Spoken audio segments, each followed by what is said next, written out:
If you work in quality control at a candy factory, you know strict safety regulations come with the job.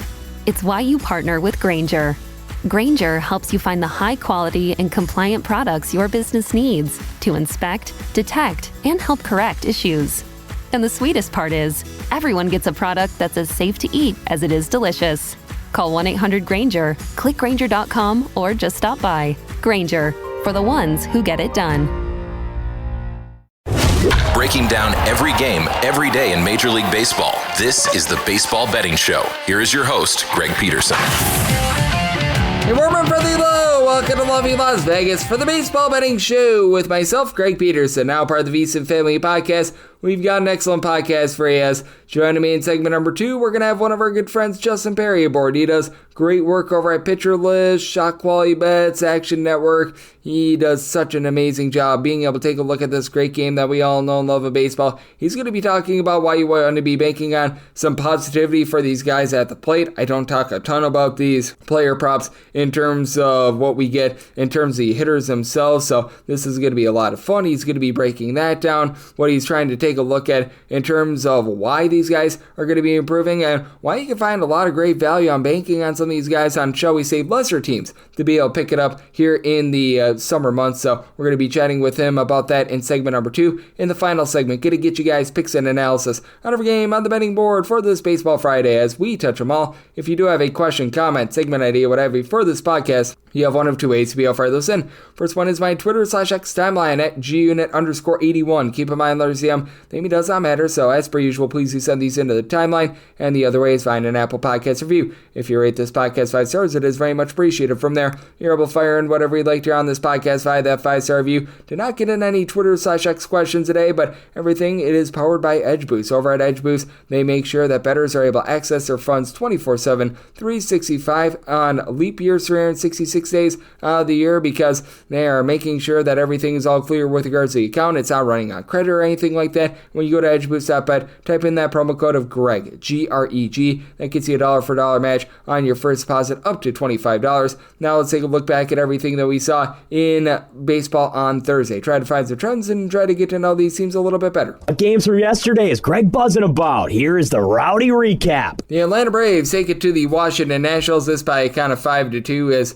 Braves have been able to pick things up after the rough first week or so of the season. As for the Atlanta Braves, they do a nice job getting to Trevor Williams, who gave up 4 runs, 3 of which were earned in 4 1/3 innings. From there, Nationals bullpen that has been absolutely awful, actually not too bad in this one. Andrew Chafin, Brad Lord, they combined for 2 scoreless innings. Zach Brzezinski, he was able to give you a pair of outs out of the bullpen, and Ori Lopez does give up a run in an inning for the Nationals. You did have CJ Abrams go deep. That is home run number 6 of the campaign, comes off of Dylan Lee. Lee gives up that home run in his inning of work, and AJ Smith-Schwaber, very good in this one. An unearned run allowed in 6 innings. Pierce Johnson, Rossiel Iglesias, they both close things out with a scoreless inning. The Orioles, they were closed out in this one as they do not get up on the board. 4-0, the Minnesota Twins find a way to get the job done. And for the Twins, 16 overs, 25 unders, and 3 pushes. So 61% hit rate through the under. Now, you did have Byron Buxton and Carlos Correa collide out there in the field. Correa did have to leave the game early as a result, but for Minnesota, Chris Paddock, he had the Orioles leaving the batter's box early as he goes for 7 scoreless innings.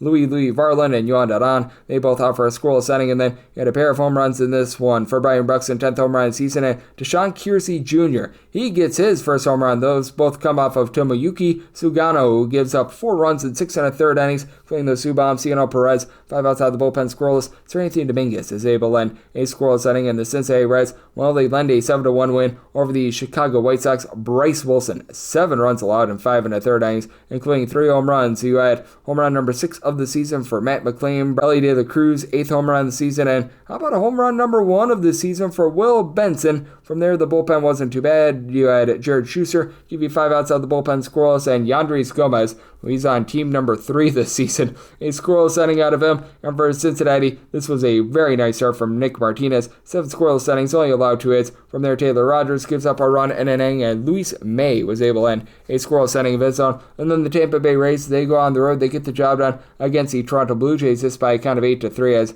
for the Jays. This was not the start that they were hoping for from Kevin Gausman. 3 home runs allowed, 6 runs in total over the course of 5 2/3 innings, as you had Brandon Lau get home runs number 6 and 7 of the campaign, as one of those came off of Jose Urena, and then you had Josh Lowe get his first home run of the season. Cameron Misner, his 4th of the campaign, as the home run that came off of Urena, 2-run shot. He gives up 2 runs over the course of his inning work. Did have 2 scoreless innings out of Braden Fisher and Mason Fluharty for the Toronto Blue Jays, and out of the bullpen. And for the Blue Jays, all 3 of their runs come off of solo home runs. Nathaniel Lukes gets his 3rd home run of the campaign, Edison Barger his 2nd, and Vlad Guerrero Jr. his 5th, as Zach Little gave up all 3 of those bombs, 3 solo home runs in 7 1/3 innings from their Manuel Rodriguez, a pair of outside the bullpen squirrels, and Cole Sulzer is able to end a scoreless inning. And the top under team in all of baseball got it done once again. For the Texas Rangers, they win by a count of 1-0. That now makes them 14 overs, 30 unders, and a push thus far this season, as this was supposed to be a good pitching matchup, and it was. Jacob deGrom, 8 scoreless innings before Sean Armstrong is able to get a solid 9th inning to be able to get out of it. And Hunter Brown, complete game, 9 strikeouts, allowed 1 solo home run, though. Jake Berger, his 4th home run of the season. That was the lone run of the game, and I'm currently recording this as we are in the 6th inning in Dodgers versus the A's. I don't need to go much further. I apologize if the A's come back from down 14 runs, but I'm recording this as the Dodgers are up 16-2. I think that we could sum up how this one went. Now, the good news for the A's is the fact that Max Schumann was able to get his 1st home run of the season. That comes off of Mr. Matt Sauer, who he gives up 2 runs over the course of 4 innings. From there, you've had Justin Robelski along with Anthony Banda come into the game, and Oswaldo Beetle lit up like a Christmas tree. He got 5 outs, he gave up 6 runs, all which were earned, including a home run to Max Muncy, 3rd home run of the campaign. And then for our good friend Jason Alexander, well, he turned into a human pinata. He gives up 2 home runs to Shohei Ohtani, 14th and 15th home runs of the season. You had Andy Paz get his 8th home run of the season. Then Mitch Spence from there has given up a home run to James Outman, his 2nd of the campaign. For Alexander, he got 7 outs and he gave up 9 runs. So yeah, we're going to leave this one there because that total's already went over and the Dodgers are going to cover the run line. If you're taking a look at trend-wise, what we're getting in Major League Baseball right now, been a bit of a mixed bag this far this season, but we've seen the favorites do quite well, and we've been seeing quite a bit of underwhelming action over the last 7 days. 48 unders or 42 overs, so a little bit over a 53% hit rate to the under and favorites. The last 7 days they've been a little bit dry, 51 and 44 on the money line. Meanwhile, overall for the season, hitting at more like 59.7%, 386 and 261 on the money line. Meanwhile, if you're taking a look at totals this far this season, 323 unders to 299 overs, so darn near 52% to the under. That's what we're seeing in baseball right now. That's what we all got on Thursday. Now let's take a look at what we're getting in terms of some of these players that have been a little bit cold that might be heating up. We're going to talk about that with Justin Perri next, right here on the Baseball Betting Show with myself, Greg Peterson, now a part of the VSiN Family Podcast. If you work in quality control at a candy factory, you know strict safety regulations come with the job. It's why you partner with Grainger. Grainger helps you find the high-quality and compliant products your business needs to inspect, detect, and help correct issues. And the sweetest part is, everyone gets a product that's as safe to eat as it is delicious. Call 1-800-GRAINGER, click Grainger.com, or just stop by. Grainger, for the ones who get it done. Breaking down every game, every day in Major League Baseball, this is the Baseball Betting Show. Here is your host, Greg Peterson. And we're back here in lovely Las Vegas for the Baseball Betting Show with myself, Greg Peterson, now part of the VSiN Family Podcast. Always great to be joined by this man as we've got Justin Perri aboard. He does such great work over at Chalk Quality Bets, taking a look at the game of basketball in so many different fronts, but he also does a great job on the baseball front as well over at Pitcher List, over at Action Network, and so much more. Guys, a wealth of information when it comes to just all things sports betting. You're able to follow him on Twitter/X at Justin Perri, his first and last name, but with that last name spelled Perri, the number 8 all together. And Justin, it's always great to get you aboard, my friend. Thank you so much. Greg, always a pleasure to be here, talk a little bit of baseball. We are getting into the heart of the season a little bit with May now almost halfway over here. So, and honestly, starting to get a really good look at some of these teams and what we can expect as the summer starts to take shape and, divisional pictures become clearer. Yep, absolutely. And just what has really stood out to you thus far this season in baseball is we're about 7 weeks through the season. It has been a very interesting ride, to say the least. There have been some fades. There have been some teams that you want to be backing. But what has really been your takeaway from betting on the sport here in the first just under 2 months of the season? I think it's been honestly the disparity between the have and the have not a little bit for me, Greg. Some of these teams that are able to honestly play well, and I think some of the strategy behind it too. We're seeing some of I always bring things back to how I look at any sport, the balance between offense and defense and how certain teams are structuring their wins, right? Which teams are allowing runs versus scoring, where's the offense, where's pitching, where's relief pitching strong, and which players are playing well and who's playing well in certain, splits, honestly, are a big deal. Who's beating lefties, who's playing well on the road, where can you trust certain teams? What pitch shapes are certain sluggers good against, right? Can you trust, player XYZ against a really tough fastball? Those are the types of things you need to know in order to evaluate the game properly now, because it's all well factored in. Some pretty interesting things standing out, and I'm excited about, I guess, some of the rising teams like the Tigers, the Cubs, the Padres are exciting for sure as well. But Tigers and Cubs to me look very legitimate. Of course,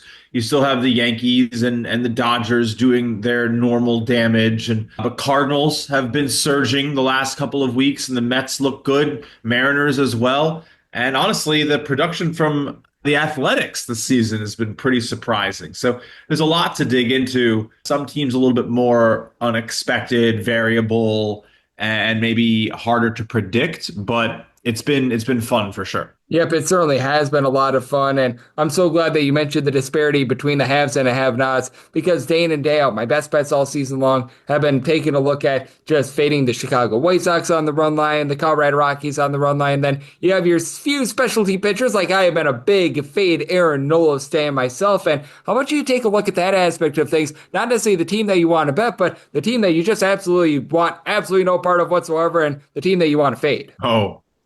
Team I want nothing to do of. Honestly, I'm just going to go with my data. I keep getting the Tigers wrong. Not because I'm going over or under specifically, but when I go over, they go under. When I go under, they go over, right? The Padres, some of these teams, yeah, those two, and the Blue Jays have been a little difficult for me to sort of pinpoint. Been doing really well with the Marlins, probably because it's a lot of unders.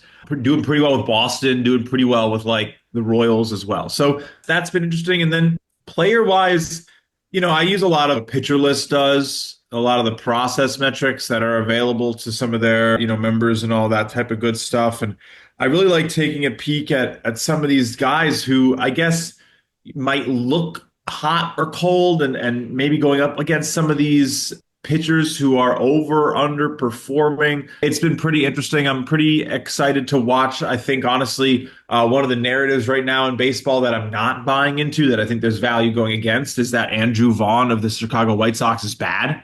And we saw Tim Elko get called up, and he's starting to get some time for Chicago. But Vaughn responded over the weekend with 2 home runs in back-to-back games.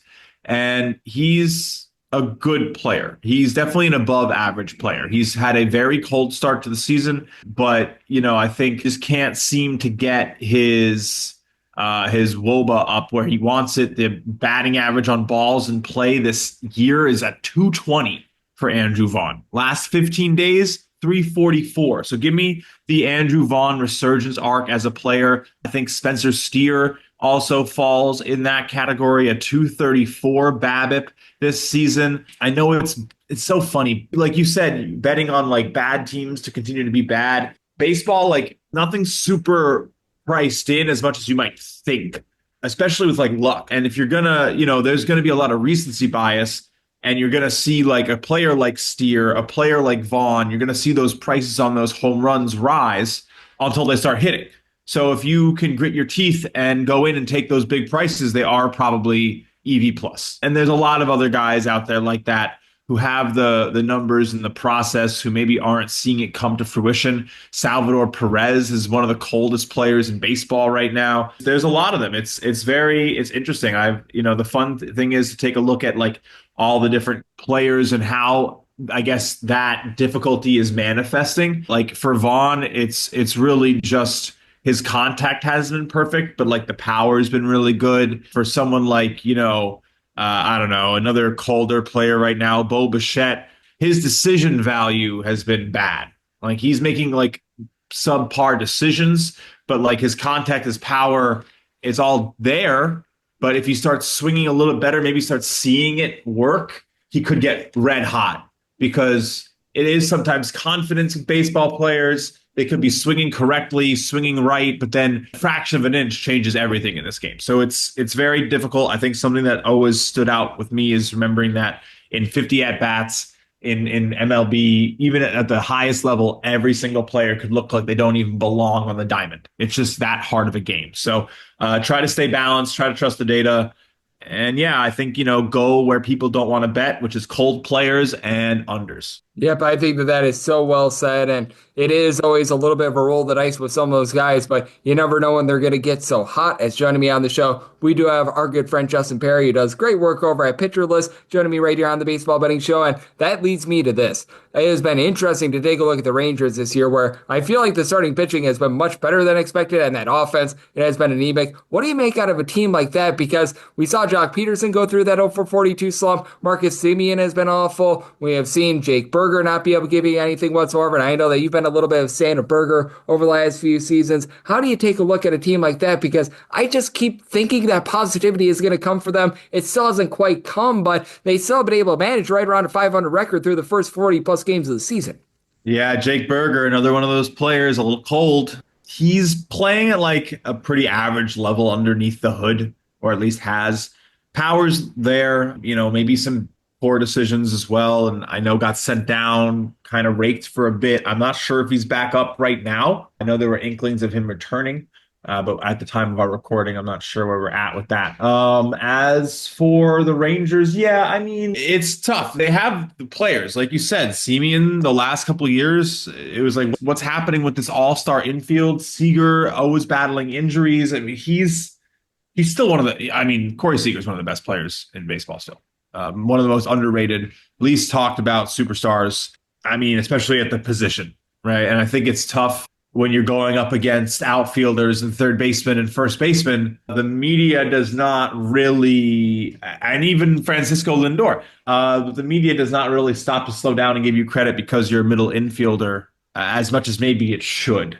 Ketel Marte also, criminally not talked about for his accomplishments in the middle corner there. I do think that they have a good path there. The American League is weak. I'm not really seeing that much of an issue for them. I know that, the Athletics are ahead of them. The Mariners are ahead of them. Astros they're tied at this point. It's a little ugly for sure, but it's a long season. And I don't know that the Athletics keep it up this year. I don't know that the Mariners maintain it. And honestly, the AL West is going to come down to how these teams do against each other. So a lot of it's pretty superfluous right now through 40, 45 games.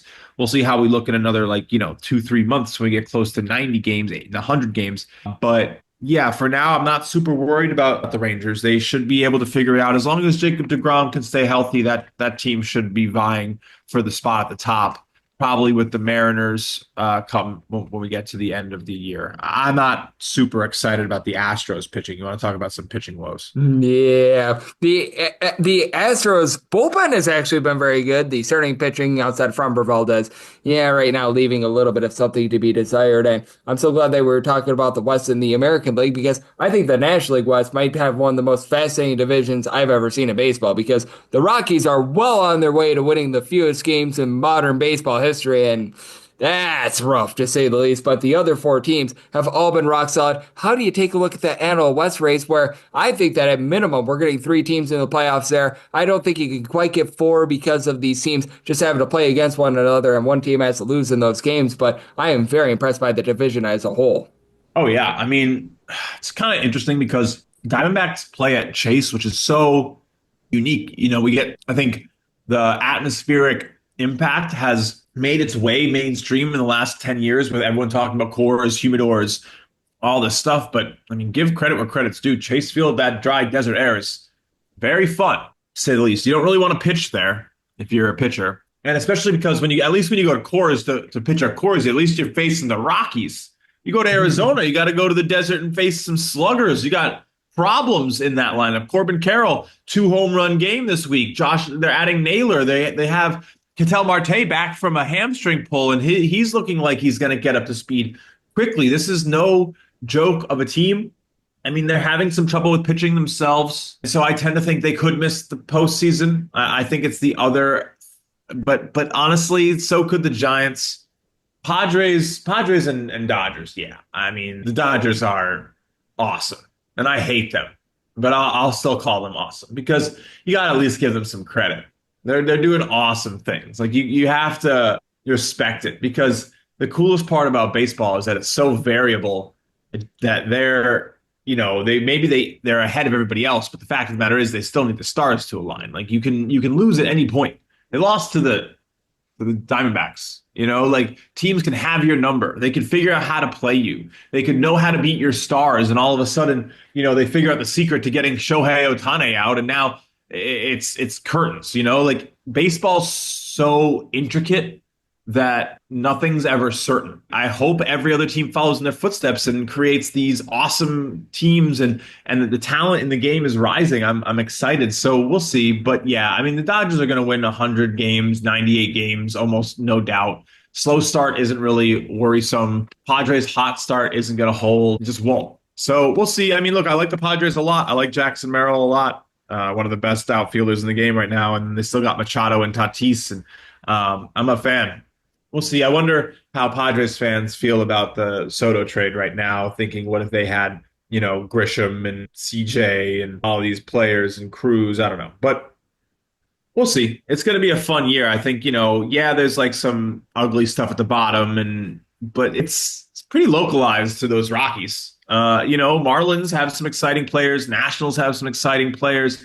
Pirates, they do a disservice as a franchise, but still exciting players. Honestly, even the White Sox are better than last year. So, yeah, I think baseball's in a good place. Yep, it certainly is. And Justin Perri, who does such great work over at Pitcher List, is joining me on the Baseball Betting Show. And I know that one thing that you do a really good job of is looking at these under-the-radar guys, whether they be prospects, guys that just came up to the big league level as well. Are there a few guys in particular that maybe they're in season number 1, maybe they're a prospect that you think could really have a big impact, maybe not go to the extent of like winning Rookie of the Year or anything like that, but a guy that's maybe a little bit under the radar that they could be able to be a make or break sort of guy for their team, be able to make the playoffs or just be able to provide you value on a day in and day out basis with regards to props? Yeah, that's a great question. I'll tell you, I like Augustin Ramirez, and I don't think he's going to help the Miami Marlins get into the playoffs by any means. And I'll stay in Florida too. I'll take Junior Caminero, and Caminero is probably a little bit more known in terms of player names. Ramirez, these players are both rookies at this moment, but Caminero is, star of the season, or I think I called him at the end of last season, highly talked about prospect. He's 21.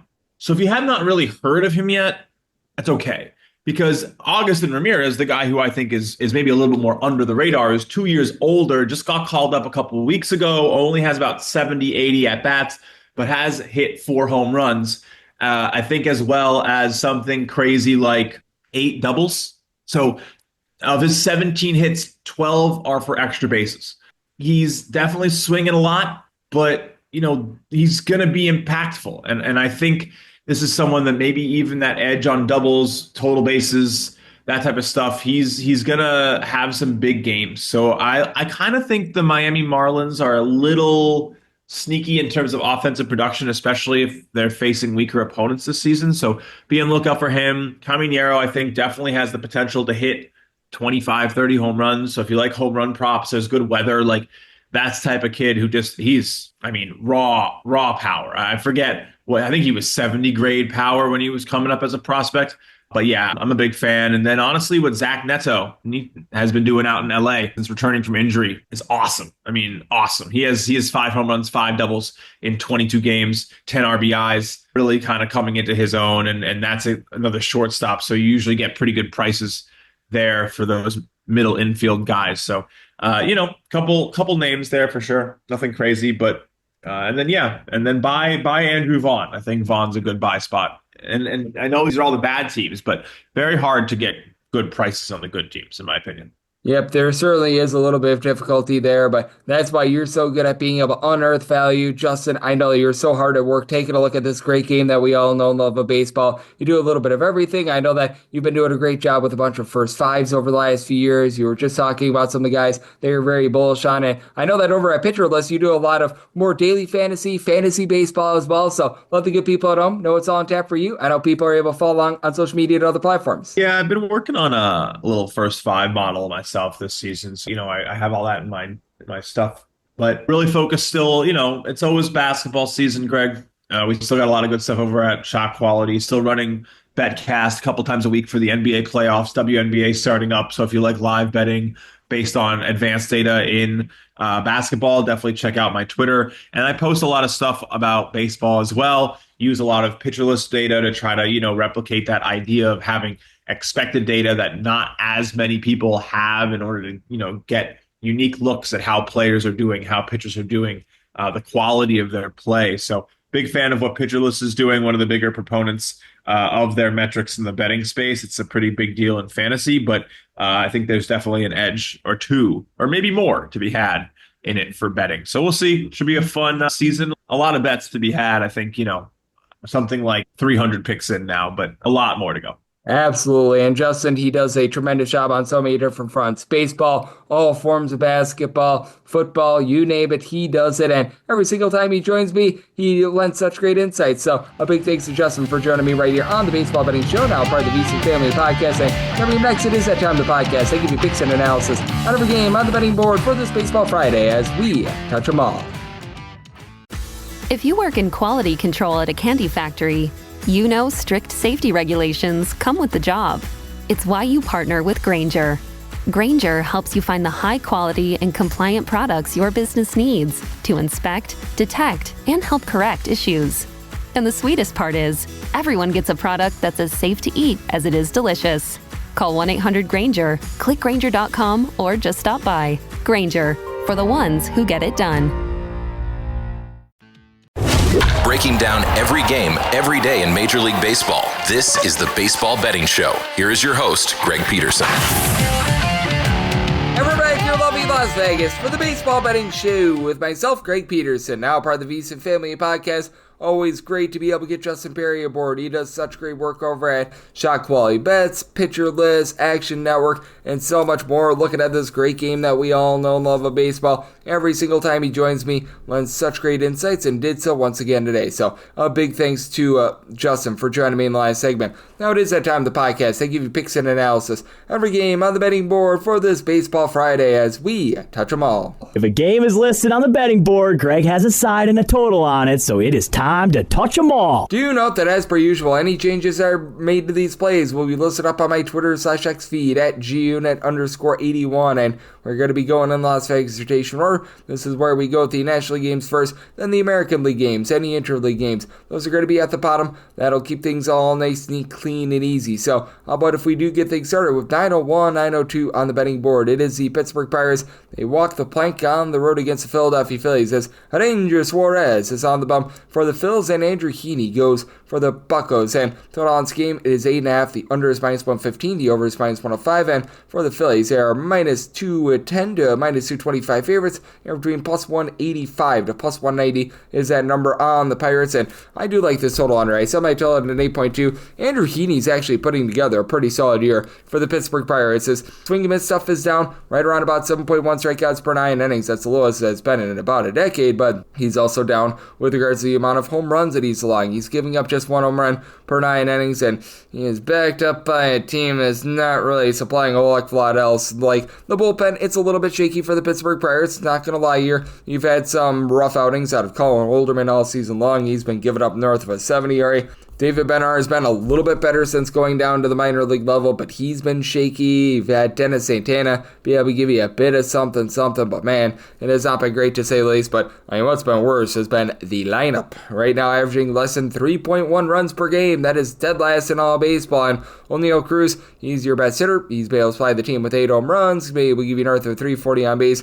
Right now, dealing with some back issues. That's not tremendous, to say the least. As you've had Brian Reynolds supply 5 home runs, but he's hitting below the Mendoza line of 200. You've got Tommy Pham, who's giving you nothing whatsoever. These guys at the bottom of the full, whether that be Henry Davis, Andy Rodriguez, Jack Swaniski, there's been a lot of mixing and matching, and none of these pieces have worked out. Joey Bart is actually giving you a 390 on base, so a little bit of credit there. Andrew McCutchen, not the world's worst at getting on base either, but this has been terrible, to say the least. And for the Philadelphia Phillies, it's a lineup that you would expect a little bit more power from. Kyle Schwarber has been amazing. 15 home runs, north of a 390 on base, but how about the rest of these guys? Because you got Bryce Harper giving you 7 bombs. The batting average itself is down, but you're still getting about a 360 on base. But nobody else with north of 5 home runs, as you've had Max Kepler supply that, but he hasn't been consistent in getting on base. Now you've got a lot of other guys who have been solid in terms of moving the line. Nick Castellanos is sitting at 285, even at the bottom of the fold. Armando Sosa when he's been out there. Yohan Rojas, these guys are able to get on. Trey Turner is sitting at 300, but those power numbers have not necessarily been there.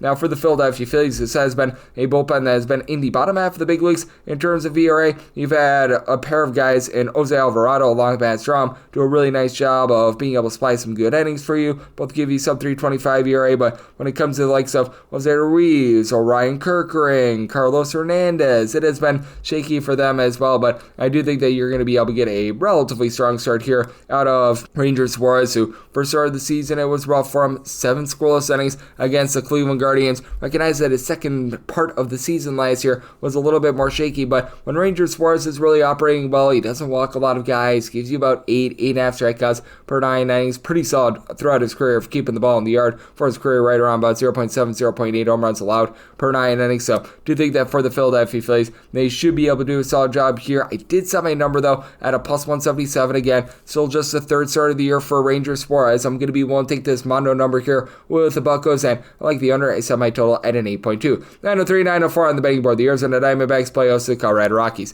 It's all to be determined on the bump for the Rockies, and Corbin Burns is on the bump for the Arizona Diamondbacks. It was looking like Tanner Gordon when I was looking at CBS Sports in terms of projected starter, and the handicap is not going to change too much based on who the Rockies start because all these guys suck. I wish I could put it any other way, but in terms of Tanner Gordon versus Corbin Burns, I set the Diamondbacks at a minus 347 on the money line. I'm willing to go up to about a minus 182 on that run line, and set my total to where an 8.5 or less. I'm in on the over, 9 or higher to the under. I would set this number higher, but there's no knowing of what you're going to get out of this Colorado Rockies lineup. They're averaging 2.2 runs per game on the road this year. They are hitting below the Mendoza line of a 200 on the road this year. This team is just straight out garbage. I wish I could put it any other way, but that is the way that it is right now. That's what you get called when you are 7-36 to begin the season. Hunter Goodman has actually been decent for this team. He's hit 5 home runs on the road. He's made about a 290, but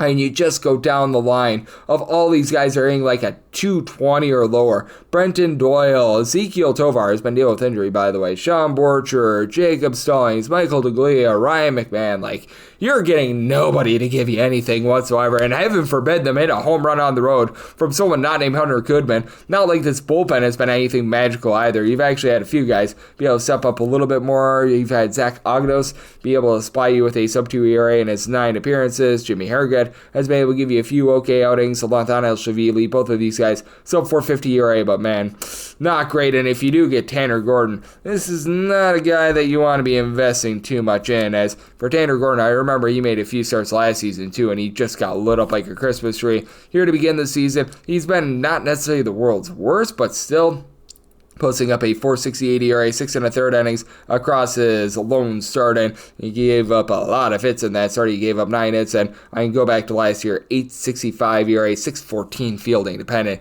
It's not good. And for Corbin Burns, has he seen a little bit of an downtick with regards to his overall stuff? Yes, he has. For Corbin Burns overall this season, he is getting less than 7.5 strikeouts per 9 innings. He's been giving out nearly 4 walks per 9. I do think that he's going to find it. He's certainly pitching worse than that 2.95 ERA fielding dependent, more around about a 4.67 7, but has given up now a combined 4 earned runs over the course of his last 4 starts, and is backed up by one of the best lineups in all of baseball. As you date back to the start of the 2024 campaign, they're a top 2 team in terms of run creation, with Corbin Carroll being able to supply 14 home runs, north of a 355 on base, though Eugenio Suarez really doesn't move the line. He's up to 13 home runs, but plenty of other guys that find a way on base. Pavin Smith, north of a 430 on base. Josh Naylor sitting at 300. You've gotten good production out of Geraldo Perdomo, Alec Thomas, both of those guys being north of 285. Perdomo, nearly a 395 on base. A little bit of a suspect Arizona Diamondbacks bullpen currently with AJ Puck being out of the full, but still have had Shelby Miller, Jalen Beeks be able to supply you with a sub-3 ERA, been able to get some relatively good production as well. When he's been firing all cylinders out of Ryan Nelson as well, you can be a little bit hit or miss, but that's actually a guy that I think has a little bit of upside. As a bit of a long guy, they might need to trot him out there from time to time as a starter as well. But that said, I do think that this is going to be total domination here by the Arizona Diamondbacks. I'm willing to lay up to about a minus 180 on that run line, and for the Rockies, need at least a plus 348 on the money line, 8.5 or less like the over 9 or higher the under. 9-5, 9-6 on the betting board. It is the Tigers. They hit the road they're facing off against the Toronto Blue Jays, as Captain Jack Flaherty is on the bump for the Tigers, and Bowden Francis goes for the Blue Jays, and the Jays find themselves as underdogs between plus 110 to a plus 117. Meanwhile, minus 128 to minus 135. That number on Detroit, 8.5 is the total, under is minus 120, and the over is even, and it's at the Blue Jays at a plus 116. So seeing some plus 118s, think that we could probably get a few plus 120s out there. Going to be looking at the Toronto Blue Jays on the money line. For Jack Flaherty, he has been much better in his career in Detroit, really, than any other place that he's been in his career, but there's just still a little bit of shakiness with him. He has really come in rough form, 3+ runs allowed in 4 of his last 5 starts, 4.61 ERA, 4.62 fielding dependent, and it all comes back to the deep balls. He's getting 11 strikeouts per 9 innings, so I think that there's positivity with that regard, but 2 home runs allowed per 9 innings, and Bowden Francis has had a massive issue with the deep ball as well. He's allowing 2.6 home runs per 9 innings. He has been very much up and down with that regard, and a 634 fielding dependent, a little bit less than tremendous there. He comes in having allowed at least 3 runs in each out of his last 4 starts, and for the Detroit Tigers, all of a sudden this team has been hitting the Powerball. They have been a top 3 team in the American League in terms of run creation, and it comes back to what you've been able to get out of your main 3, as Kerry Carpenter, Riley Green, Spencer Torkelson. Between the 3 of them have all been able to supply combined 30 home runs. You've got Green and Carpenter giving you about a 325 on base, Torkelson more like a 344 on base, so Carpenter is hitting darn near 300. Ivy Baez, not necessarily giving you a ton of power, but he's up to 5 home runs, hitting above a 300. Dylan Dingler at the catcher spot has been rock solid. Trey Sweeney is starting to be able to pick it up. Like 1 through 9, aside from some like a Justin Henry Malloy and Cole Keith, has been very solid. And for the Toronto Blue Jays, yeah, plenty of guys that are doing a nice job move the line, being able to find a way on base, but not a lot of power. Vlad Jr. does go deep yesterday, so he, Anthony Santander, George Springer, I'll give you at least 5 home runs for Guerrero and George Springer, north of a 390 on base for both of those guys. Santander hitting below the Mendoza line of 200 though, and though Alejandro Kirk, Bo Bichette are both hitting above a 280. You have plenty of guys at the bottom of the fold when he's out there. Will Wagner, Alan Roden, even to a lesser extent, Mr. Addison Barger. They're having a little bit of a tough time as well. And for the Blue Jays bullpen, it has been a little bit of an adventure for them, as Mason Fluharty has been very good in the bullpen. He's supplying a sub-225 ERA. Chad Green is starting to pick it up as well, but Yimi Garcia has seen his numbers go downward. You've got Jeff Hoffman all of a sudden supplying a 6 ERA. That's very much less than tremendous. And on the flip side, for the Detroit Tigers, this is one of the most dominant bullpens you're going to find in all baseball. Brian Herter is able to give you multiple innings. You've got likes of Will Vest, Tommy Canley. They're doing a really good job of being able to put things on lockdown since the All-Star break of the 2024 season. This has been the number 1 team in terms of bullpen ERA. I do think that is going to be able to help them out quite a bit, but still, again, do have my question marks with Jack Flaherty. I set my total at 8.3. I think that both of these starters are actually due in for a little bit of positivity, so I like that 8.5 under. And with regards to the Blue Jays, plus 117 or higher,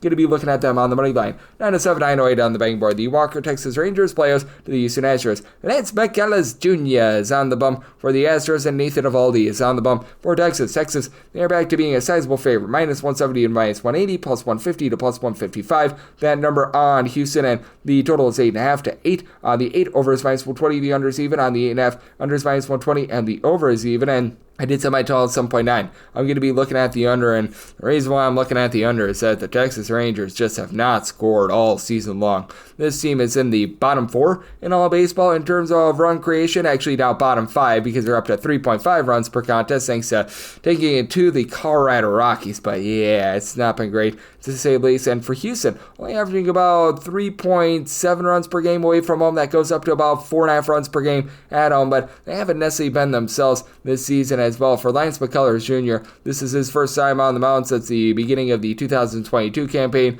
Gives up 10 runs in his last start. Just did not look comfortable out there, but I do think that things are going to be a little bit better for him moving forward. It takes you a little bit of time to be able to get acclimated and everything like that, and even if you don't get the world's greatest start out of him, you still have a Astros team that has one of the best bullpens in terms of ERA. Josh Hader has been incredible this year. The Bryants, Brian King, Brian Abreu, both of these guys are able to lock it down. This team is currently number 1 in the American League in terms of bullpen ERA this season, with the likes of a Steven Okert being able to step up. And for the flip side of the Texas Rangers, it has been a bullpen that, in my opinion, has been a little bit better than expected. 14th in the league in terms of ERA. You've been able to really get some good production out of Robert Garcia, who's been able to give you a sub-3 ERA. It's been a little bit hit or miss with regards to some of the long guys, but you've got a guy in Luke Jackson who I really don't trust in too much. And with regards to Nathan Eovaldi, I do think that he's going to be able to deliver a good start. For Eovaldi this year, he's giving up less than 1 walk and 1 home run allowed per 9 innings. He's getting 9+ strikeouts per 9, sub-225 ERA. So he has been able to do a very strong job. But again, what are you going to be able to get out of this Texas Rangers lineup, as you've had Wyatt Langford supply 7 home runs. He's up north of a 340 on base. You've been able to get Corey Seager back in the fold after he was missing for a little bit of time, and he's been great. For Seager,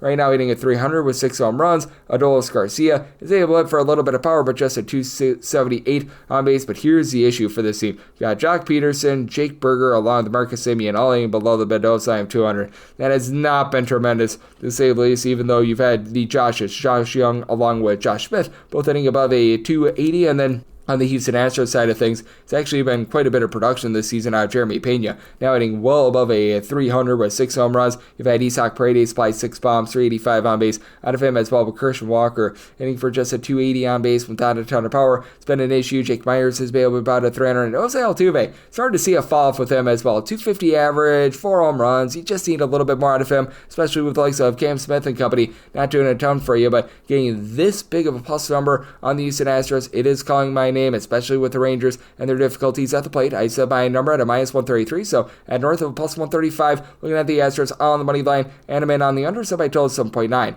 9-9, 9-10 on the betting board. The Chicago White Sox are on the road. They're facing off against the Cubbies, as Kate Orton is on the bump for the Cubs, and Shane Smith is on the bump for the Southsiders. And with regards to this total, right now most places have it off the board because it's a Wrigley Field game. For the Cubs are between -218 to -235 favorites, or between +185 to +195 is that number on the Chicago White Sox. I'm seeing one total out there from FanDuel and an additional number, and that would be a total of 12.5 with an over of -115 and the under at a -105. I also set the Cubs run line at a -111, and if I can get that Cubs run line at a -110 or better, I'd be looking there, because I also set my total at 10.2. I'm going to be looking at the under. Like, even if you're down to an 11, I think that that's a little bit too far. And the wind out there at Wrigley Field, it is going to be strong. It is going to be blowing out. It's going to be blowing out probably about like 15 or so miles per hour. So that was taken into account.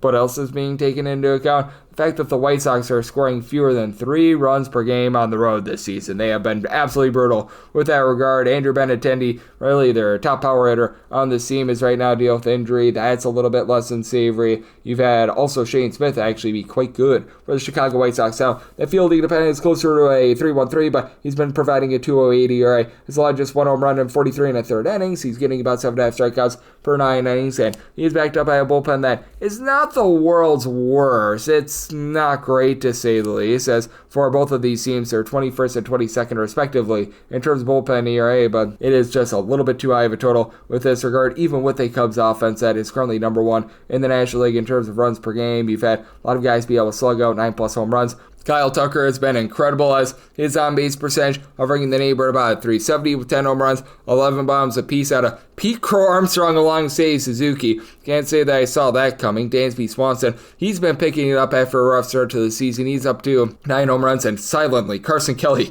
8 home runs on 83 at-bats, north of a 420 on base, starting to come back to earth a little bit, but man, he's been absolutely amazing. Nico Horner is doing a good job finding a way on base, so 1 through 9 has been very fearsome for the Chicago Cubs, unlike what you're able to get out of the Chicago White Sox. Again, with Andrew Benintendi being on the injured list, he just have not been able to get too much production out of darn near anyone because you've got Andrew Vaughn along with Luis Robert, both hitting below the Mendoza line of 200 thus far this season. Both are supplying 5 home runs apiece, and you've been able to get a little bit of production out of Edgar Quiero. The backup catcher has actually given you north of a 375 on base, so that's been good to see. But Michael A. Taylor has been awful. He's hitting about a 200. You have not been able to get a ton out of Miguel Vargas either. And then in that bullpen, you do have a few guys that have been able to step up a little bit more. Mike Vasil, as a long guy, is actually giving you a sub 225 ERA. Jordan Leisure, he's giving you a sub 425 ERA. But then you got guys like Brandon Eisert, along with Jared Schuster, Cam Bouger. These guys have been awful for the Cubs. It's been very hit or miss for them, as well as you've got Porter Hodge, who just has not been the same guy that he was a season ago. The likes of Nate Pearson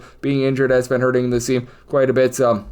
There's been a lot of mixing and shaking with that regard, though Daniel Palencia has been able to do a really good job coming in, giving the team some good innings. Brad Keller has actually been solid as a long guy as well. So, interesting circumstance here. Minus 110 or better. I'd be looking at the Cubs on the run line, and I told 10.2, so at a 10.5 or higher, I'm in on the under. 9-11, 9-12 on the betting board. The Cleveland Guardians are on the road. They're facing off against the Cincinnati Reds. And yes, we are on to Cincinnati, who's on to Brady Singer getting the start for them, and it is Mr. Tanner Bibee who goes for Cleveland. Cleveland is a slight favorite between minus 110 to a minus 120, and we're between minus 102 to a plus 103. Is that number on the Red Legs, and total on this game, it is 9. The over and the under anywhere between minus 105 to a minus 115, and with regards to the Reds, I set them at a minus 131. I'm going to be looking at them on the money line. As for Brady Singer, recognize that ERA is hovering right around about 491, but he's got a 425 fielding independent, and he's been a whole lot better when he has been at home rather than on the road. On the road, he has been an absolute disaster, as he's posting up north of a 7 ERA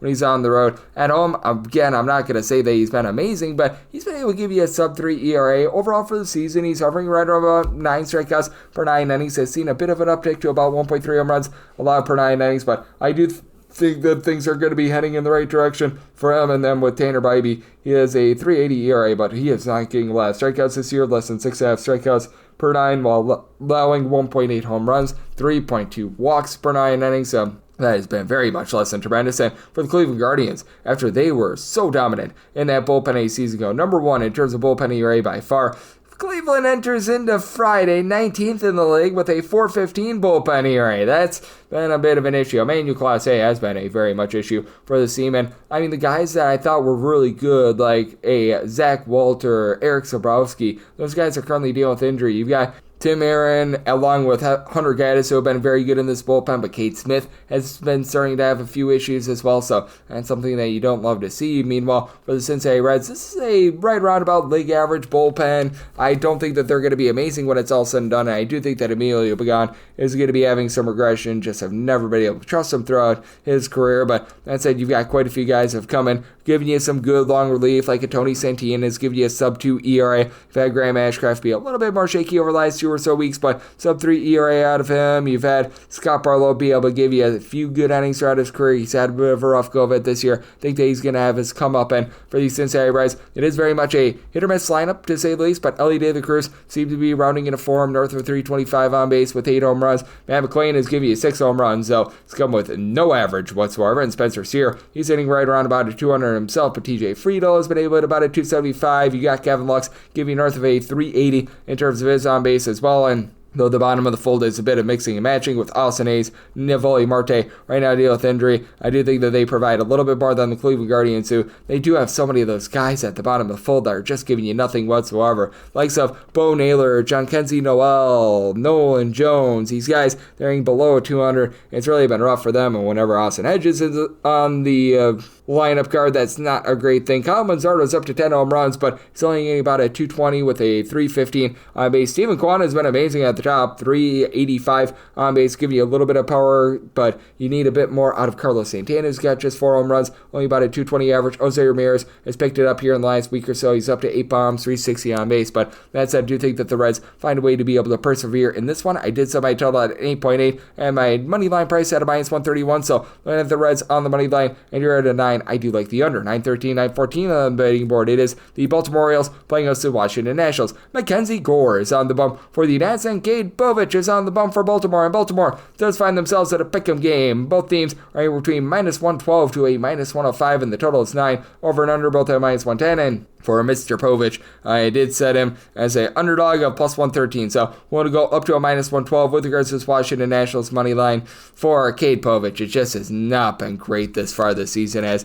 they're giving him a little bit of extra rest. We'll see if that does something for him, but 5.55 ERA and a 5.04 fielding dependent, having allowed 3 walks and 1.8 home runs per 9 innings, down to about 7.3 strikeouts per 9 innings as well, so not something that you want to be seeing there. And for the Baltimore Orioles, not like this bullpen has been any good, despite the fact that I actually really like their 8th and 9th inning duo, because you've got Yunier Cano, Felix Bautista. That's one of the best 8th and 9th inning duos that you're going to get on all baseball, but you've got a lot of the long guys just not doing their part for the team. So, Perez has an ERA that's hovering right around 8 this season. It's been very hit or miss with some like Matt Baumann giving you north of a 5 ERA. The injuries are starting to mount up, and now you've got Charlie Morton in the bullpen, and that's not good to say the least. But also the Baltimore Orioles have been a bottom 8 team in terms of run creation as well. It's not like they need to be let off the hook here too, because Cedric Mullins, 8 home runs, but he has seen a big giant drop-off in terms of his on-base percentage over the last few weeks. Gunnar Henderson is starting to pick it up. He's now been able for about a 270 after he was on the injured list to start the season, up to 6 home runs, but likes of Tyler O'Neill, Roman Laureano, Heston Kierstead, Adley Rushman, only a 210 or lower. Really, none of these guys give me too much power. That's been an issue. Ryan O'Hearn, 375 on base, 7 home runs, very good, but outside that,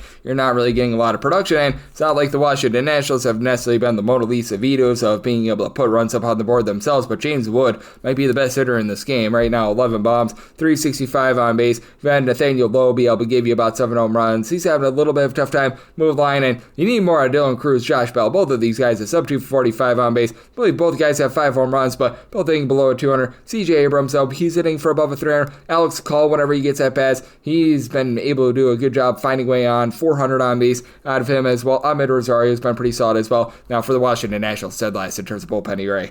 North of a 6.5 bullpen ERA. It's been getting a little bit better for them, as you've got Kyle Finnegan, Jackson Rutledge, who have both been able to give you a sub 3 ERA, and Zach Bazitsky in a small sample size has looked pretty solid as well. They're getting back Andrew Chafin, so that'll help out a tad. But when you've got like Savori Lopez, Jose Ferrer, guys like this, posting up here north of 6 ERA, that is a little bit of an issue. But Mackenzie Gore should be able to go out there, should be able to dominate. I've loved what I've seen out of him this season. The ERA and the fielding independent are really not aligning with one another, because he has been able to do a tremendous job of being able to get those north of 12 strikeouts per 9 innings, and it's not like he's giving up like a whole bunch of deep balls or anything like that. He's been giving up about 1.4 home runs per 9 innings, but he has been able to do a nice job of being able to keep the walks down, a career low 2.7 walks per 9 innings, so 359 ERA, 320 fielding independent. Do you think that the Nationals here get the job done? I'm willing to lay up to minus 112 with them, and did set my total at 8.8, so here at the 9, I'm going to be in on the under. 915, 916 on the betting board. It's the Battle of New York. The Mets are on the road against the Yankees, as Carlos Rodon is on the bump for the Yankees.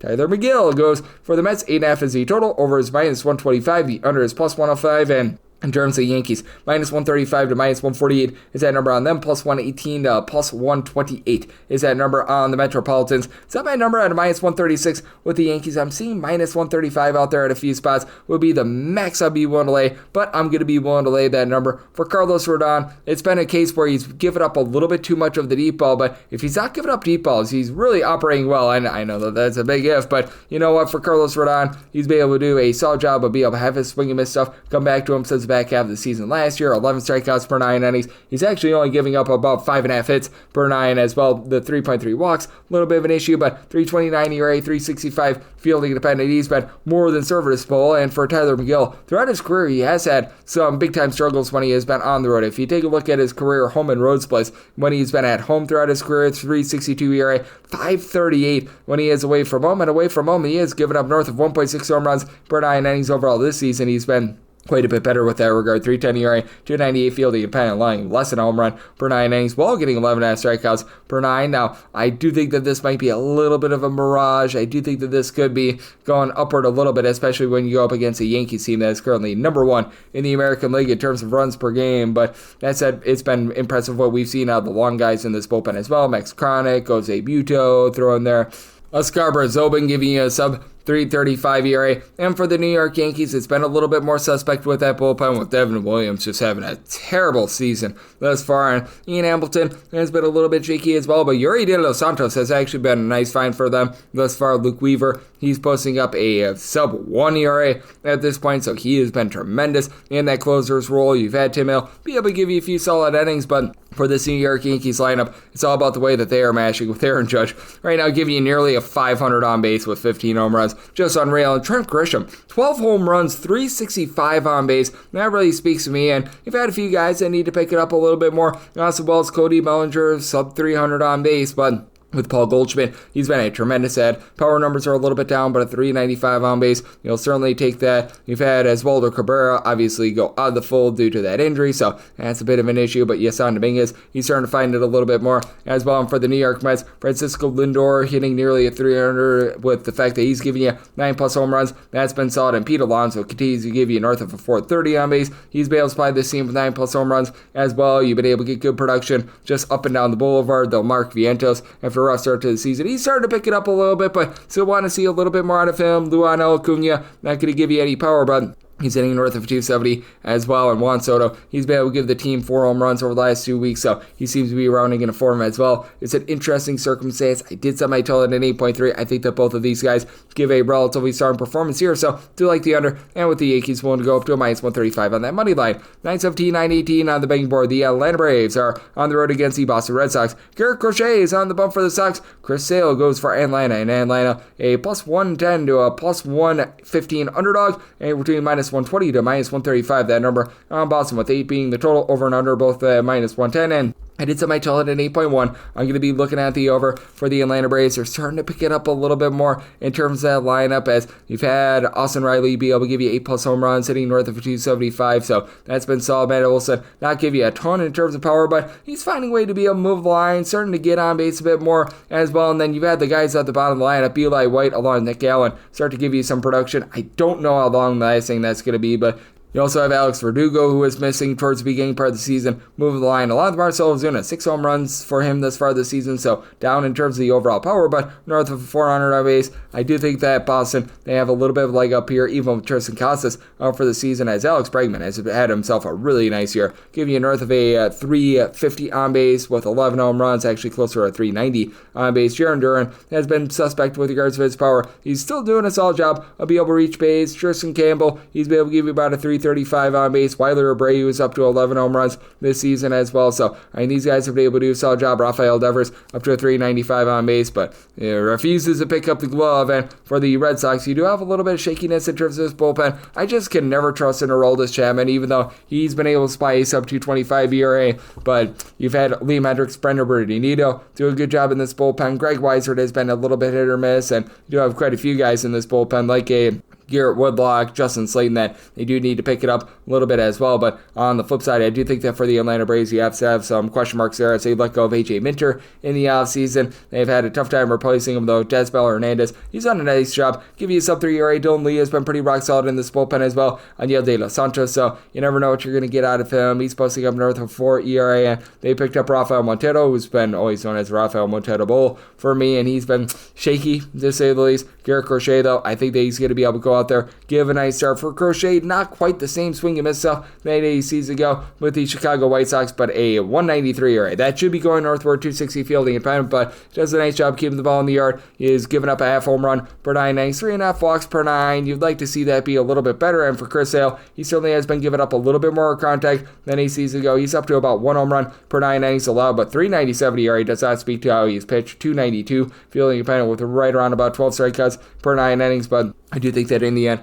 the Red Sox, they just provide a little bit more with the lineup, and I do think that both teams do get into the bullpen, so I might tell it at 8.1. I like the over, and for the Red Sox, I'm willing to go up to a minus 132 on that money line. 919, 920 on the betting board. You've got yourself the Tampa Bay Rays on the road against the Miami Marlins. It's old undecided, going for the fish, and Taj, don't call Milton Bradley is on the bump for the Tampa Bay Rays. I was seeing before on CBS Sports that they were thinking that this was going to be Max Meyer. Right now, that is very much up for debate, as the Miami Marlins, I know that they're dealing with some injuries, so that's a little bit less than tremendous. But if you were to get Max Meyer, I set the Rays at a minus 113, and I'd be looking at an 8.5 or less to the over, a 9 or higher to the under. But once again, very much subject to change with the Miami Marlins, that if you don't end up getting Max Meyer, well, the price is not going to be getting any better with regards to how I price out the Miami Marlins, because he at this point has been one of the better pitchers for this team. Recognize that he's got a 4.37 ERA, but he's been getting well north of 10 strikeouts per 9 innings, and this is a Miami Marlins bullpen that if you do go with a bullpen game,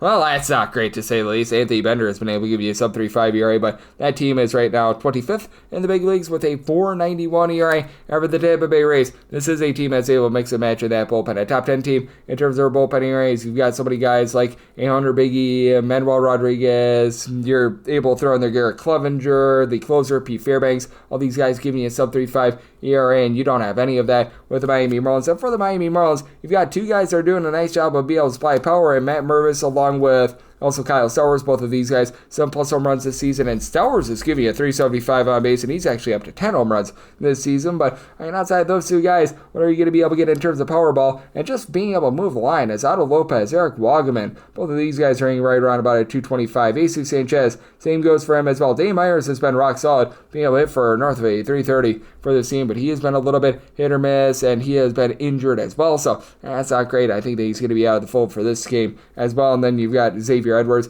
who's been able to give you about a 340 on base at the top. That's relatively solid. And flip side for the Tampa Bay Rays, this has been a bottom 8 team in terms of runs per game. They were able to pop off in Toronto, so a little bit of travel here to be able to get to this one. You've got Junior Caminero being able to be 8 bombs, only about a 280 on base, but hitting for about a 250 overall. Yandy Diaz not drawing a lot of walks, but he, Jonathan Aranda, Brandon Lau all give you between 6 and 7 home runs this season, and Aranda north of 4 on base. They need it because Taylor Walls is a dead bat. He, Danny Jansen, really the entirety of the catcher spot, hitting a 200 or lower. Jake Magno being on the injury list has been hurting this team a little bit, but that said, for the Tampa Bay Rays, they should be able to do a nice job with that bullpen. And for Taj Bradley, he's been throughout his career very much a power pitcher. First 2 years at the big league level was supplying 10+ strikeouts per 9 innings, but we've seen that tail off quite a bit this year as he's down to more like 6.8 strikeouts per 9 innings, all while giving up 3.5 walks per 9 innings, the 1.4 home runs per 9 innings, which has been a hallmark of his. That has very much been long-lasting, but again, with the Miami Marlins, not necessarily a ton of power there, but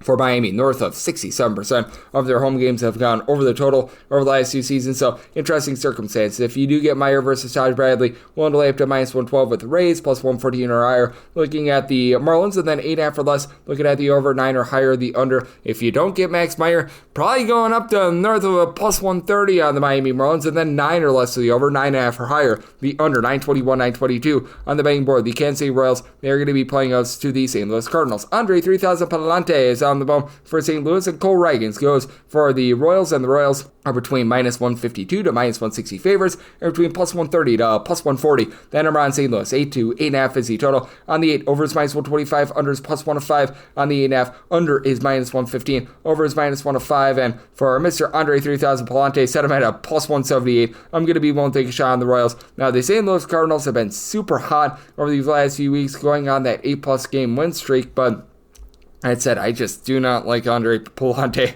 as a pitcher. I think that he's going to be the guy that ends up blowing this thing up a little bit more as he's posting up a 4.36 ERA, but he's lucky to be posting up a 4.36 ERA, 5.02 fielding independent, only getting 5.8 strikeouts per 9 innings. He's allowing a home run and a half per 9 as well. That's supposed to be his hallmark. He's supposed to be good at being able to keep the ball in the yard. Has not been this far this season. And for Cole Ragans, this guy is doing for the most positivity of darn near any pitcher in all of baseball. Right now, supplying the team with a 4.20 ERA, but just a 2.22 fielding independent, 14.4 strikeouts per 9 innings, giving up less than a home run per 9 as well. Now, does not help that the Kansas City Royals have been a bottom 8 team in the big leagues in terms of runs per game, as Bobby Witt Jr. is still doing a great job getting on base, north of 375 on base, but the power just has not been there for him and really anyone else this far this season, as Vinny Pasquantino and his 6 home runs leads the way. Bobby Witt Jr. has 5 bombs, and for Pasquantino, only a 270 on base. You need a little bit more there. McElgars, he has been solid in terms of finding a way on, hitting for about a 295. Then you got Kyle Isbell, Drew Waters. So these guys are mixing and matching, hitting between about a 270 to 275, but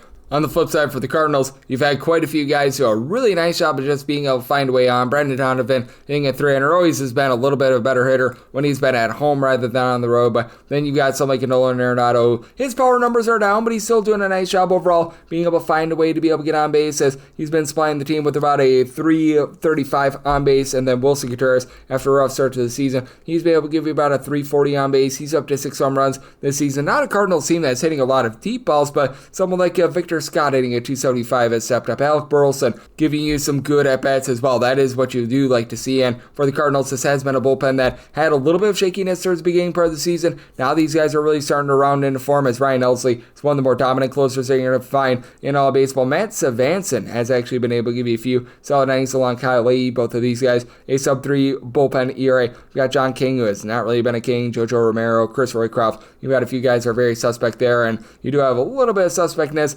the Kansas City Royals in terms of more of the long guys like Anana Zarpa, but the 8th and 9th inning duo of Lucas Surcich along Carlos Aceves has been tremendous. Steven Cruz has been good as well, so that's a top 8 team in terms of bullpen area, and I do think that with the Royals, they are going to overwhelm the St. Louis Cardinals here and get the job done. I did set my total at a 7.2. I really do think that this is going to be a lower scoring game, so I do like the under in this ordeal, and I do like the Kansas City Royals on the money line. I'm willing to go up to about a minus 175 or so there. 923, 924 on the betting board. The Minnesota Twins hit the road. They're facing off against the Milwaukee Brewers. Chad Patrick is on the bump for the Crew, and got Joe Ryan on the bump for Minnesota. Minnesota is in a relatively pick'em game. You're going to be finding them anywhere between minus 110 to a minus 115, minus 110 to minus 104 is that number on the Crew, and 8 is the total. Unders between minus 120 to a minus 125, and the overs between even and plus 105. And I do like the Brewers here on the money line. I just have never been able to trust Joe Ryan on the road. For Ryan, he throughout his career at home gives you about 1.3 home runs allowed per 9 innings, 3.60 ERA, 4.05 ERA on the road with north of 1.6 home runs allowed per 9 innings. So as a result, did set the Brewers more around about a minus 111, and I do like this total over as well with the Minnesota Twins. They had that scary collision yesterday with Byron Buxton along Carlos Correa, but seems as though Buxton is going to be fine, which always hold your breath there, because when the wind blows the wrong way, this guy goes on the 10-day injured list. But for him, he's been able to give the team 9+ homers. He's done a rock-solid job of being able to find a way to be able to get on base, hitting about a 260 or so. And Trevor Larnach, after a rough start to the season, 7 bombs, north of 315 on base out of him. Really, nobody outside those two guys has given you too much power on the team. Harrison Bader, though, doing a nice job with a 380 on base. You've had Brooks Lee be able to come up with some nice at-bats. He's hitting about a 250. And for Carlos Correa, even though he had that collision in the Orioles series, it's not like he's doing a ton. 274 on base, 2 home runs. You just expect so much more out of him. And then for the Milwaukee Brewers, you've got a pair of guys that do a really nice job hitting north of a 270 for the team. Sal Frelick along with Bryce Terang, who are both very capable base stealers for the Brewers. Not necessarily a ton of power at the team either. Christian Yelich, Jackson Trio, both had 7 home runs this far this season. And for Yelich, he's providing less than 300 on base. So this is clearly not MVP Yelich right here, but you have had William Contreras be able to get that on-base percentage back up to about a 350. Rhys Hoskins, nearly a 400 on base, just 5 home runs this season, but He's doing a great job finding a way on, and I think that there's still going to be a lot of positivity for this Brewers bullpen. They're currently in the bottom half of the big leagues in terms of ERA, but you've got darn near everyone back from a season ago. Yopayam, Salvis, Piguero have been awful. They've been giving you a sub 450 ERA, and we've seen Brian Hudson give you north of 4 ERA, but the way that Abner Uribe has been mixing and matching, he can be a relatively good long guy, giving you a sub 2 ERA. Right now, Trevor McGill has still been pretty solid in that bullpen as well. I do think that the Brewers find a way to get the job done here against the Minnesota Twins. I set the Brewers at a minus 111, so minus 110 or better. I'm going to be looking at the Crew, and I'm going to be in on this total over, so I might tell it at 8.4. 925, 926 on the betting board. It is the Seattle Mariners. They hit the road. They're facing off against the Slam Diego Padres. Stephen Kolek is on the bump for Slam Diego, and sold to be determined on the bump for Seattle. So this game is off the board, and I was seeing before Jonathan Diaz as the projected starter for the Mariners. If that's the case, in 8 or less, I'll be looking at the over 8.5 or higher. The under, I would set the Padres at a minus 138, so I'd be willing to lay up to a minus 137 with them, plus 139 or higher. I'd be taking a look at the Seattle Mariners with Diaz. He's been an off and on starter in the AL West throughout his career because he was with the LA Angels for the longest of time. He's made one appearance this far this season for the Seattle Mariners. He went 1 1/3 innings and did not allow a run. Made a few starts for Seattle last season, was posting up a ERA that was in the mid 4.5s throughout his career. It's always been a case where when he's been at the major league level, he's kept the ball in the yard but just gives up too many walks in his MLB career, right around about 5 walks per 9 innings. And over in the minor league level this season, was able to get things up to about 8 strikeouts per 9 innings, 5.87 ERA in the PCL. But keep in mind, when you're pitching out there in the PCL, it's very much a juice ball league. You're pitching at elevation, heat, what have you, and that's always just brutal for a pitcher in general. So I don't put too much stock into that. What I do put stock into is the fact that over there at Petco, it should be able to suppress offense a little bit more. And Stephen Kolek is coming off of a complete game against the Colorado Rockies. Again, is against the Colorado Rockies. He's a guy that I think has quite a bit of upside, though. Even when he was at the big league level last season, when he was coming out of the bullpen, he was posting up a 5.21 ERA, but short of 3.57 fielding dependent. It's always been solid in terms of not giving up the deep ball. Not necessarily a guy that's going to go out there and manufacture a bunch of strikeouts, though. And for Seattle, I do think that there's going to be a little bit of regression in terms of this lineup, but still, they've been a top 3 team in the American League in terms of runs per game. They are doing this while playing out there in Seattle, where it very much suppresses offense, as J.P. Crawford has been very good in finding way on base. He and Randy Arozarena both giving you north of a 370 on base. Julio Rodriguez, after a rough start to the season, he's starting to pick it up. Just patented from him that he starts out the year a little bit tough, but White Polanco, 375 on base, 10 home runs. Cal Raleigh, 13 home runs, north of a 360 on base. You need a bit more out of someone like a Rowdy Tellez, Miles Mastrobuoni. These guys hitting a 225 or lower. Luke Raley has been dealing with injury as well, but that top of the lineup is really starting to come through, even with Dylan Moore. Give you 7 bombs, north of 340 on base. And for Seattle, right around about a league average bullpen right now, because you've got Andres Munoz, who has been a tremendous closer, and getting back Matt Brash, I think is going to be big for them moving forward. 4 scoreless outings out of him thus far, but you do have the likes of a Carlos Vargas, Edward Bozardo, both giving up north of a 4 ERA. It's been very suspect as to what you've been able to get out of Trent Thornton. And if you don't get Jonathan Diaz in this start, you're probably going to be getting someone like a Luis F. Castillo, and it's not necessarily a place where you want to be in. For the San Diego Padres, this has been a top 8 team with regards to their bullpen ERA as well. Robert Suarez is one of the best closers in the big leagues, as he, along with Jason Adam, both supplying a sub 225 ERA since the beginning of the 2024 season. Yuki Matsui has been able to give you a 2 ERA. Alec Jacob, Jeremiah Estrada, both a sub 3 as well. And then for the San Diego Padres,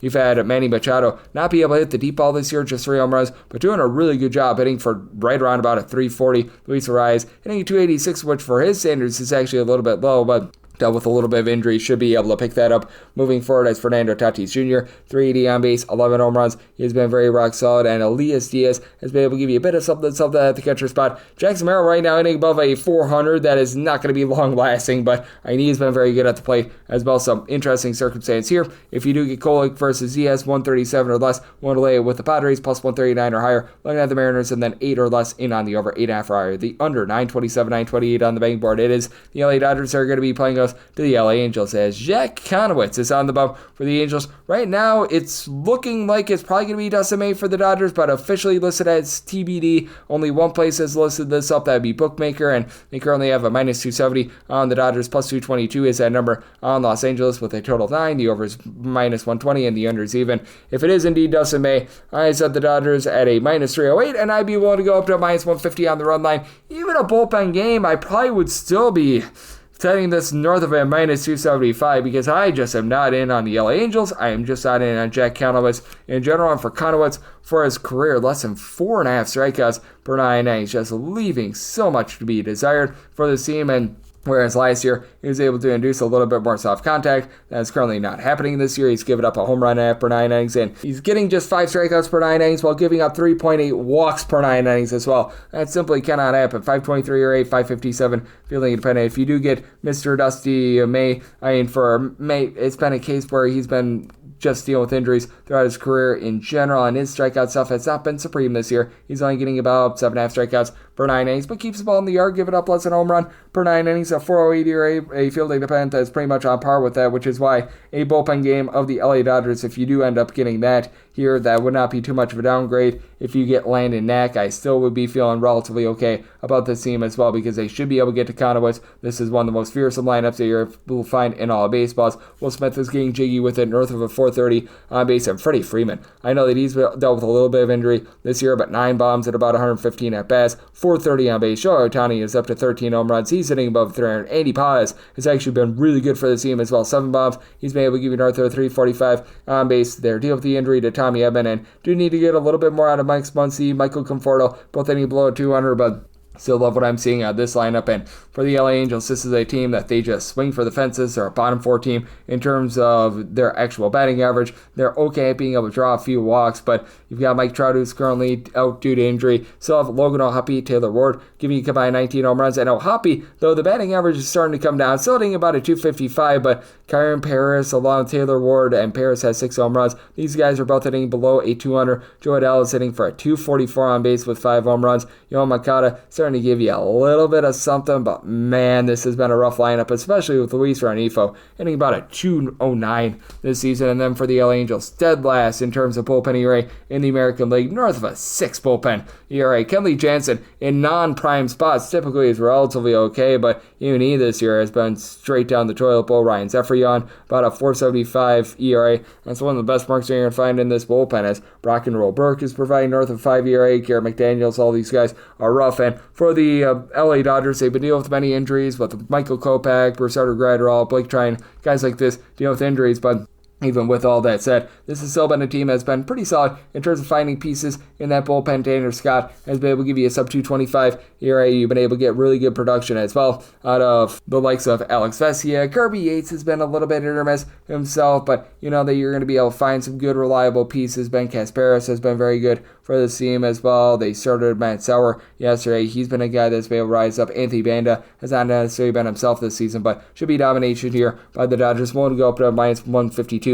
on that run line. Need at least plus 308 to take a shot on the Angels. And then on that 9, I will be looking at the over sub. I told 9.3, and we're going to have things up in 929, 930 on the betting board. The Athletics are on the road. They're facing off against the San Francisco Giants. As Logan Webb goes for the Giants, JP Sears is on the bum for the Athletics, and right now there's just flat out no numbers out there anywhere. So we're going to go off of my handicap line, as I set the Giants at a minus 224. I'm willing to go up to a minus 223 on that money line. I'd be willing to go up to a minus 110 on that run line. Need at least a plus 225 to take a shot on the Athletics, and then set my total at a 7.6, so a 7.5 or less. I'm in on the over 8 or higher. I'm going to be willing to take a shot on the under. As for JP Sears, I do think that he's going to have a tough time being able to persevere in this one against a Giants team that's been able to do a pretty rock solid job with regards to their lineup. For the Giants, you've got a guy in Jung-Ho Lee who's doing a nice job hitting for darn near 300. I recognize that Matt Chapman is not necessarily hitting for a lot of average, but he's still giving you north of 350 on base. Does a good job. I'll be able to draw some walks. For the Giants, you've been able to get good production as well out of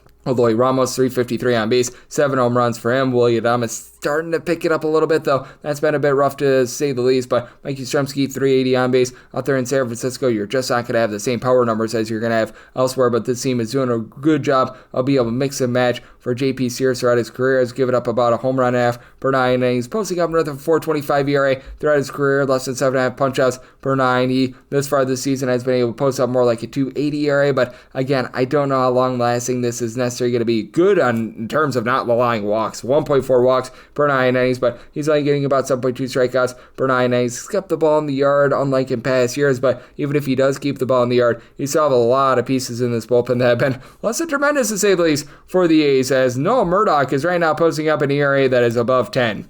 That's not what you want to see. Ano Perdomo, when they've given him opportunities, as that's been few and far between. He's been giving up north of 5 ERA. TJ McFarland, Jose Leclerc, who's currently on the injured list. These two guys have been rough, to say the least. Have been able to find a few okay pieces for this team. Jacob Lopez, when he's been out there, has been okay, and Justin Sterner, along with Grant Holman, have been able to give you a sub 2.25 ERA. And for the Athletics, really the main, I guess you call it, bread and butter of this team is being able to supply the deep ball. You've got 10 home runs apiece out of Tyler Soderstrom, along Brent Rooker. Soderstrom was struck on 9 home runs for a very long time, but still give you about a 345 on base. Lawrence Butler has been a little bit rough in terms of finding a way on base, but he's a good base stealer. He's been able to give you 6 home runs. Shea Langolaires is up to about a 255 average with 8 home runs. Miguel Andujar sitting above 300. Jacob Olsen, this guy does not draw walks at all, but he's sitting about a 355 for this unit as well. But now you have to go up against Logan Webb, who throughout his career he's got north of a 4 ERA away from him, sub 265 ERA at home. At home he's giving up only about 0.4 home runs per 9 innings, and the San Francisco Giants back him up with a bullpen that, in terms of ERA, they're number one in the big leagues. I don't know if they're going to end the season at number one. That'd be a little bit lofty, but Camilo Doval looks like the good Camilo Doval from a few seasons ago. He's supplying a sub 2 ERA. Eric Miller is giving you a sub 2 ERA. Kyle Harrison is out coming out of the bullpen as a long guy. He's actually been rock solid in that role. Tyler Rogers, Randy Rodriguez, these guys are doing a very good job of being able to hold things down as well. Some interesting circumstance here. Willing to go up to a minus 110 on the Giants run line, plus 225 or higher. Looking at the A's, and then 7.5 or less. I'm in on the over, and 8 or higher to the under, and that'll wrap things up for the Friday edition of the Baseball Betting Show, now part of the VSiN Family Podcast. If you do like hearing from this fine podcast, Baseball Betting Show, you're able to subscribe wherever your podcasts, Apple Podcasts, Google Play, Spotify, Stitcher, and TuneIn. If you have a question, comment, segment idea, what have you for this podcast, you do have one of two ways we offer those in. First one is my Twitter/X timeline at gunit_81. Keep in mind, letters CM. Name does not matter, so as per usual, please do send these into the timeline. Other ways, find an Apple Podcast review. If you rate this podcast 5 stars, it is very much appreciated. From there, you're able to fire in whatever you'd like to on this podcast via that 5-star review, and I'm coming at you guys every single day throughout the baseball season on this podcast. That means I'm coming at you once again tomorrow, and big thanks once again to Justin Perri for joining me in the last segment, and big thanks to you guys for joining me. We're going to get you guys covered all throughout the baseball season, so I'll catch you tomorrow. Thank you. If your job at a healthcare facility includes disinfecting against viruses, you know prevention is the best medicine, and maintaining healthy spaces starts with a healthy cleaning routine. Grainger's world-class supply chain helps ensure you have the quality products you need when you need them, from disinfectants and cleaning supplies to personal protective equipment, so you can help deliver a clean bill of health. Call 1-800-GRAINGER, click Grainger.com, or just stop by. Grainger, for the ones who get it done.